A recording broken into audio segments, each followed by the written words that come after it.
Hi everyone, so this is going to be a really different video. It's not going to be a makeup tutorial or a hair tutorial or anything like that. This video is going to be talking more about health and keeping fit during the holidays, because I know at this time of year it's like really a problem for a lot of people because they put on a lot of weight because there is, you know, so much delicious food at this time of year, really rich desserts and cookies and cakes and eggnog and holiday parties and stuff like that. I just wanted to do a video talking about kind of my own tips and tricks on how to avoid that and why that even happens. Now, I'm not a nutritionist, so I'm not claiming to be that, but these are kind of like some of my own little rules that I'm going to follow for myself to just avoid putting on a ton of weight. I think something that you have to understand about weight is that you have to keep things in balance. So if you're always at a steady weight and you're at a normal range, then that's perfect. But I think what happens at this time of year especially is that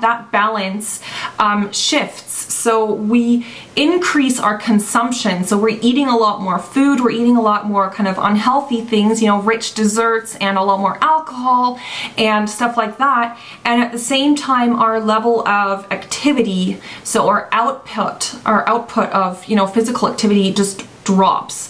And I think that's just really common at this time of year because, you know, the weather might not be as nice, so we don't spend a lot of time outdoors, we spend a lot of time indoors. And of course, part of that I think is part of the holiday season. Like, you know, I love all the stuff that comes at Christmas time, you know, the rich desserts and eating all those delicious foods. So I'm not saying that I'm going to be avoiding that completely, because I mean, what would Christmas be without that gigantic Christmas dinner? But I think there's just some tips how you can avoid or how you can stop yourself from overindulging. So I think one of the big tips is watch what you drink. So this is actually something that a lot of people don't think about, especially around the holidays.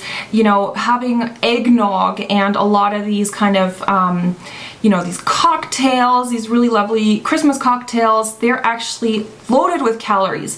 So if you just reduce what you're actually drinking, so I mean, you obviously just drink healthy things like maybe unsweetened tea, but of course the best thing to drink is water. So if you can, you know, maybe cut out a few of these sort of unhealthy drinks, you're already reducing greatly the amount of calories that you're consuming. Something that you want to keep in the back of your mind is when you're consuming these martinis and whatever, you might as well be, you know, if you have like 4 or 5 martinis at a night out, you might as well just go out to a Happy Meal or something, or a Big Mac meal at McDonald's, because the calories are insane in alcohol in general, and especially with these, you know, these kind of mixed drinks, there's always like, there's usually syrups and stuff as well, which are basically just pure sugar. So these are basically like candy for adults. Just remember at the back of your mind that a lot of alcohol consumption, well, it's, first of all, it's not really that great for you to drink a lot of alcohol, but you know, this is actually a lot of calories that you're just consuming in liquid. You're constantly like sipping on that glass of whatever you're having, and I think you don't become as aware of how many calories you're actually consuming by just having those drinks. And that includes fruit juices as well. Like if you drink a lot of, you know, those like concentrated, you know, those cans and stuff that you can make juice out of, tons of sugar in there. I mean, it's fruit sugar, but a lot of it is just not, it's just not good for you. It's better to have like a piece of fruit, you know, it's better to eat an apple than to drink a bunch of apple juice from concentrate. Also think about things like coffees, like Starbucks. You know, have you ever actually check to see how many calories are in one of those, you know, specialty Starbucks coffees? Like, I don't even know how much it is, but I'm guessing it's probably over 200 calories. Ones with the syrup additives and the caramel and the whatever they're called, pumpkin spice and the peppermint mocha that are really popular.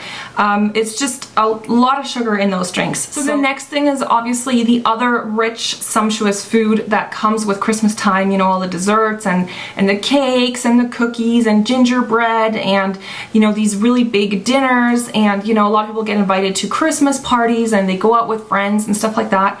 And this is, for me also, like, this is kind of just a part of Christmas. Still moderate your consumption, you know, because you have to remember that, yes, like, this is a really fun time of the year and stuff, but it's not necessary to overindulge. Like, you can have you know, you can have a Christmas cookie, but maybe don't eat the whole jar, which I think that's something that happens a lot. You know, you open a jar of cookies and the next moment the whole thing is empty. I mean, yes, you can enjoy these things, but still you have to watch your portion sizes and just know that these foods are really calorie rich. So if you consume a lot, you know, if you eat a lot of this stuff, you have to burn it off if you don't want to put on weight. That's obvious, right? So there's again that scale of, or that balance of consumption versus the exercise that you do, you know, how much you're burning off. I think another tip that you can maybe consider is doing activities that aren't focused around food.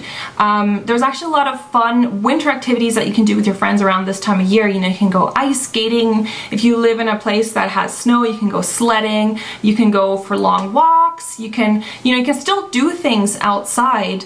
And you can also do things with your friends that don't just focus around food, and that just don't focus around sitting around and eating or just sitting around and drinking.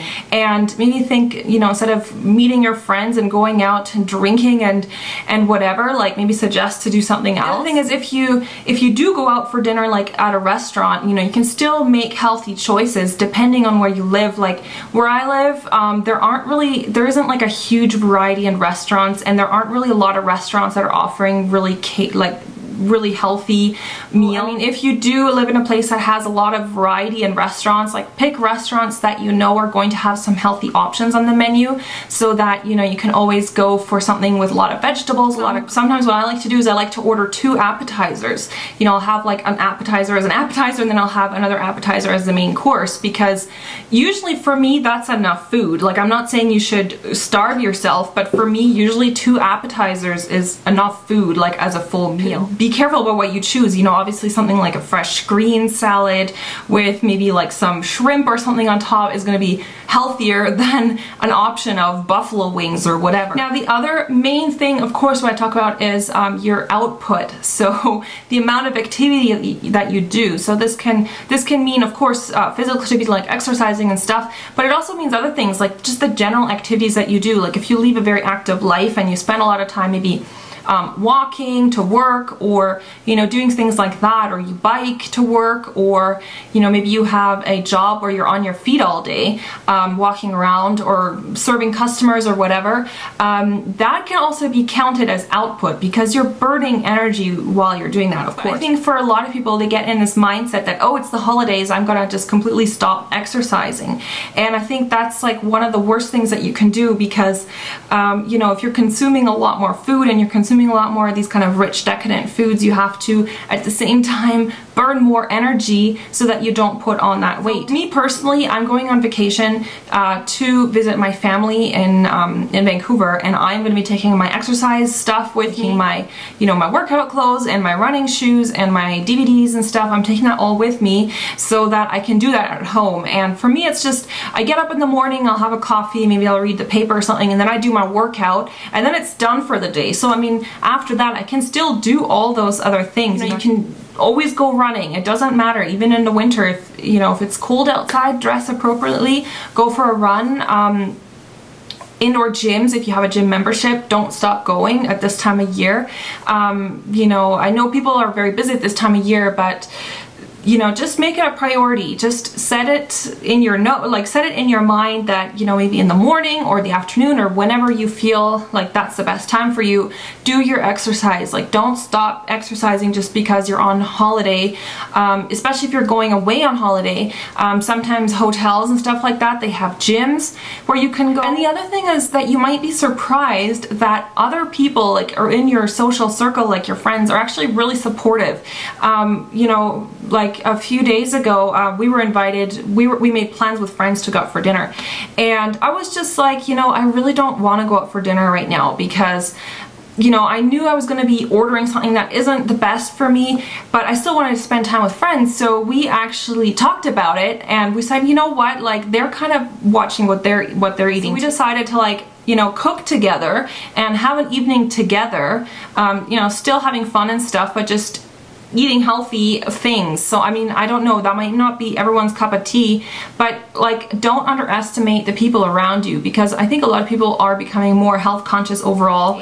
And you know, I don't think that you have to like completely deny yourself every, you know, culinary pleasure at during the holidays, because I think for me that's a large part of it. I'm really looking forward to eating some of those things, but you know, it all goes together with moderation, portion sizes, and keeping on exercising even during the holidays. And I am going to go take you into my kitchen where I'm going to show you my own little exercise plan so you can kind of see what I'm doing personally. So I quickly wanted to show you the workout schedule. I printed this out on my Mac. So I just wrote each day what workout I have to do. So every day there was a specific workout.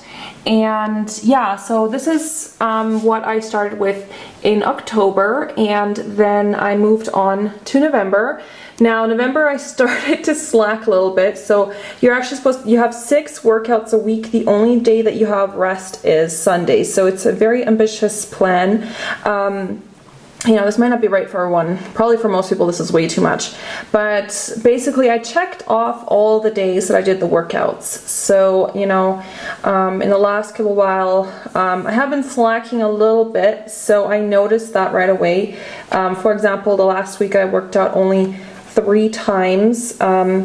And then 4 times, and then this week I skipped Monday, Tuesday, so I am going to be I did Wednesday, Thursday, Friday I did today already, so I didn't check it off yet, but I've done today, and I'm going to do it on Saturday and Sunday, so that means I only missed 1 workout this week. So just having something like this is really helpful because it helps you to keep track of what you need to do. Making that check mark is so satisfying because I know that, you know, I had a really tough workout. Some days I had to skip because my knees or something were hurting or my muscles were really sore. So some of these days it's not like I just, you know, didn't want to. I mean, yes, sometimes I did have days where I just was lazy, but sometimes I just was feeling so sore that I didn't want to like damage my muscles or my ligaments or whatever by working out. So yeah, this is really helpful. So my plan ends on that's the 25th. So that means I'm going to be working out according to this plan right up until the 25th, and then